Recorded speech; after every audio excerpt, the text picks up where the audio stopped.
ಸರಿ ಒಂದು ಸ್ವಲ್ಪ ಈಚೆ ಬಾ ಹಾಡಬೇಕಲ್ಲ ಹಾಗೆ ಸಾಂಗ್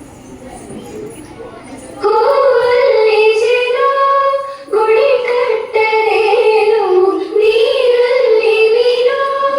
ಅಡಿ ಮುಟ್ಟದೇನು ಆ ದೈವದ ನೇನೆ ಎಲ್ಲಾನು ಹೇ ಶಾರದೆ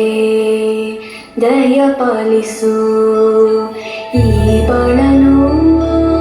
ಬೆಳಕಾಗಿಸು ಹೇ ಶಾರದೆ